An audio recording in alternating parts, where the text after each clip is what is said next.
Okay, once you've downloaded the PDF file, please open the PDF file in Adobe Acrobat. You can get free reader version if you don't have the actual program, but the reader is free. This will help ensure that it prints at the correct scale. And then you're gonna go File, Print, okay?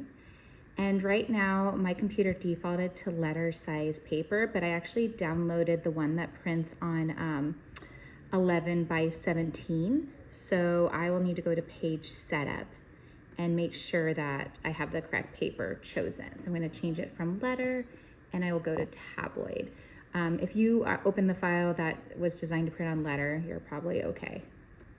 Say okay. Notice the scaling is at 100%. That's great. When you print, make sure you do not choose fit to page because it's gonna rescale and change the size. So you wanna make sure it's printing the actual size of what the pattern drafter was intending. And then you are ready to choose your printer and you should be okay to go ahead and print. Now, if you notice, let me zoom in. See the little gray area? My printer is not gonna be able to print that. So this pattern does go actually to the end of the paper, but my printer can't print it. So it's gonna be blank there, but there's still technically a line. So I can get a pencil and like hand draw it, but this is just a much faster way to tape papers together when the print actually does go to the edge of the line instead of like the pattern maker designing spaces around it and then you, the user, would have to cut every single square. It would take way longer, trust me. So it's okay that I know that bottom part's not gonna print, it's just gonna be blank, but it'll be much easier to assemble. Okay, here I have the 4 pages now printed out. I like to actually double check my little test box to make sure it did print the correct size. So this little box should be 1 inch by 1 inch. And it is, so I'm good. That means it printed correctly. And then remember how even though the print did go to the edge of the paper, my printer can't print that. So you see how there's like a little space. The lines do still connect. I could just get a pencil and draw them in. But this is so much easier way to tape it together than if like, you know, you had smaller boxes you had to cut out. Yeah, so anyways, I'm gonna go ahead and tape this together and then I'm gonna cut out my pieces. Okay, I just put 2 pieces of tape on each pattern piece so that the edges of the paper are connected. And then I know this part didn't print, but I know it's still there. So I'm no overlapping or anything with my paper. Just easy peasy, butt it together, tape it. Now I'm gonna get the scissors and cut them out. Okay, I'm ready to go ahead and cut this out of the fabric. I'll need a total of 4 of these and 4 of the bottom part too. If you're just using one fabric, you'll just cut 4 out of both of them, but I'm gonna use 2 fabrics, so I'm actually gonna cut 2 of this one out of the blue and the other 2 out of the print. And then same with the bottom, I'll cut 2 out of the blue and I'll cut the other 2 out of the print. There is a grain line on it, so if you're not used to sewing, it's supposed to help you figure out like what direction to put your pattern on the fabric. It's really the grain line. It's parallel with what's called the selvage. It's the edges of your fabric when you buy it. Usually they cut off the bottom, but they leave the selvages on and you just want that line parallel with it, and usually it'll drape the best if you do that. So that's why that line is there. So I'm gonna go ahead, place this down. You can either pin it and cut it or you can trace it with chalk, but go ahead and get a total of 4 of each cut out so that then you are ready to start sewing. I wanted to show you how the pieces get sewn together in this 3D software. You can see there's 4 of the top pieces and I colored them in different fabrics, and then of course 4 of the bottom pieces as well. It's already sewn in 3D. I'm gonna go ahead and pull this yellow one apart a little bit and you can see these are the stitches, but let's take a deeper dive at these stitches and try to see what the heck's going on. So, oopsies, did not mean to do that. Let me click the other tool, there we are. Okay, so what's going on is that this little edge of a V, the edge of the point, gets sewn to the edge of the green point here. You can see these 2 are getting sewn together. And then the rest of this line from the yellow guy gets sewn to the under one, but it doesn't make it all the way to the end. I'm gonna actually pull this apart again. There we go. You can see the end here is getting sewn to the end of another under part. And there should be a little notch of when this happens. If you didn't mark it, it's 3.3 inches from the end. Those two get sewn together to like wrap around the head. And then this under part gets sewn to the upper part. And then this upper part gets sewn to another upper part. And that's basically how it goes all the way around, right? That kind of formula. So I just wanted to give you guys an overview because I know it gets a little confusing. Get started. I'm gonna sew the top hat, the 4 little diamond edges together. So I'll set aside the bottom for now and just worry about my 4 pieces from the top hat.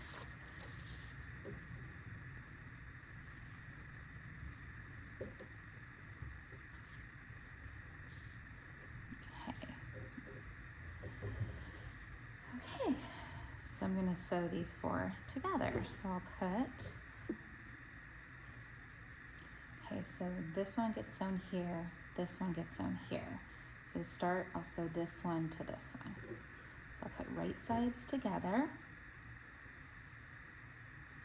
and I'll just sew straight across on my sew line, which is 1/2 inch from the edge. Okay, I'm going to take it to the machine and go ahead and do that. Okay, I sewed those 2 together. I'm going to go ahead and open it up.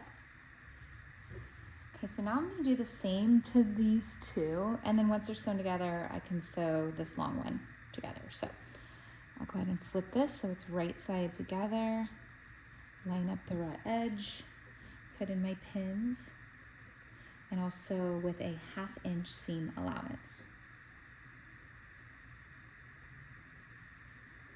Okay, take it to the machine. Okay, it's been sewn together.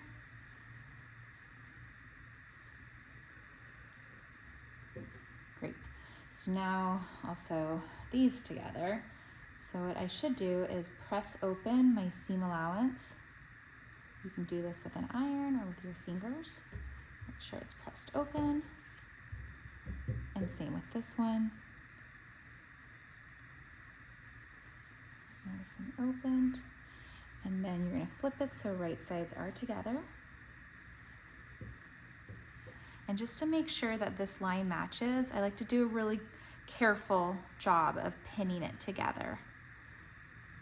So hopefully I can get that seam to match up perfectly if possible.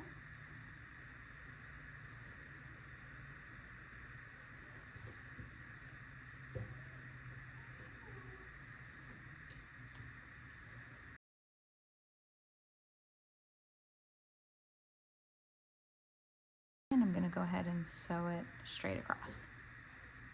Okay, I went ahead and sewed it straight across. Let's see how it turned out. Open it up. There we are. We have the top of the hat pieces sewn together, and it looks nice. Okay, now that the top has been assembled, I'm ready to go ahead and start sewing the bottom pieces to the top. So let me make some room. Here is my bottom pattern piece. I cut 4, and basically what I'm going to do, I'm going to be lining it up, and you can see the bottom's longer. So I'm only going to sew it, until this seam line right there, and then I'll stop. I'll just backstitch and stop. So let me go ahead and pull this guy open. Okay, and what I'm going to do is do this piece to go underneath here. So to do that, I'm going to do right sides together, line this up. Okay. So I'll sew starting here, I'll sew all the way up here. And you may want to mark where the sew line is so you know where to do your turn as well. And maybe I even like poke. Oops. I may get some chalk and mark this so I know exactly where to stop. I'm gonna go fold over my sew line, kind of chalk that. Fold over the other one. Add a little chalk. Make sure I can really.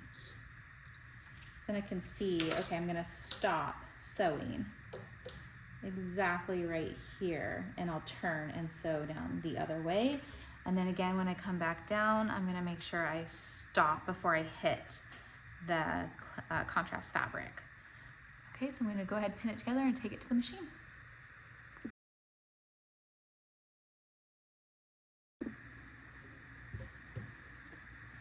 Okay, this is how it turned out.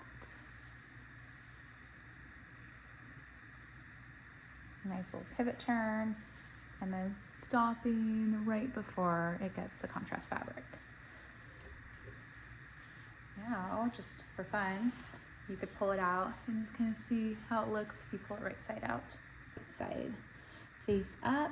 I'm gonna keep this guy out of my way, right? He does not need to be sewn. You could pin it if you want, but just don't, when you go sew your next one, I'm lining up the tips of the points. Right sides together. I know this guy looks the same, but right side facing right side. Just make sure you don't sew this one. You should only be sewing one panel of fabric.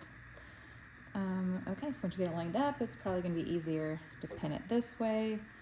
And all right, do the same thing to the other three.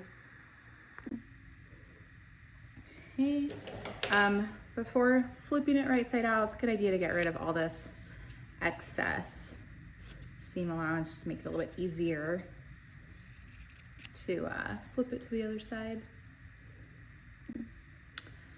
So after the points, the front point is sewn to the bottom point, then you can go ahead and sew the bottom pieces together, the headband. I think it's easier to do before flipping out. So if you did flip out, flip it back.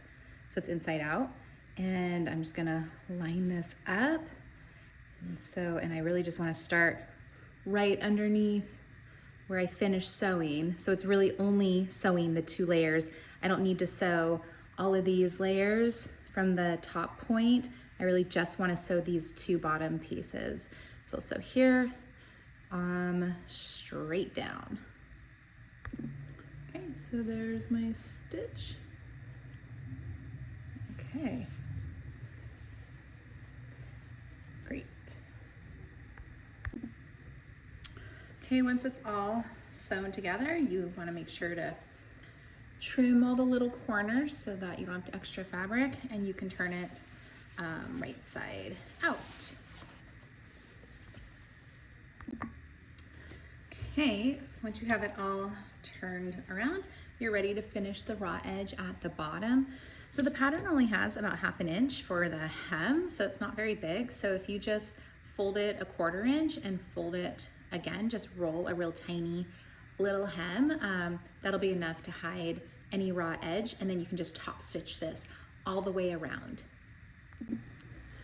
Okay, and then go ahead and try on the hat, and if it's a little bit big, grab some elastic, probably about 2 inches long. Okay, and then put it in the back of the hat. And what you're gonna do is you're gonna pull it as far as it'll stretch, and you're gonna sew it while it's stretched. You have to physically be holding it while you're sewing it, okay? So you could just sew straight in the middle if you like, and then when it releases after it's sewn, it'll look like this, but then when you put it on, you'll be able to stretch it out, and then it'll cinch back to your size. Once you try on the hat, you'll be able to see how your fabric reacts to this pattern, and different types of fabric will drape differently. Some are much more stiff, some are more drapey. So to get the look that you're looking for, you may need to go ahead and add stuffing inside of the little horns. Another trick is to go into the seam allowance of the horns. So you'd have to turn it back inside out. And you could get this like gardening wire that people use to like make wreaths. It's floral wire and it's pretty thin. Let me see if I can grab a little piece of it. There you go. And you can actually kind of stitch this into your seam allowance. So here's my seam allowance. So I'll use this tool, it's like an awl. It just gently will puncture a hole in the fabric without damaging your fabric. So I might do one, you know, every so many inches, all the way down to the tip of the horn. And then that way I could just kind of lace in this very like lightweight wire.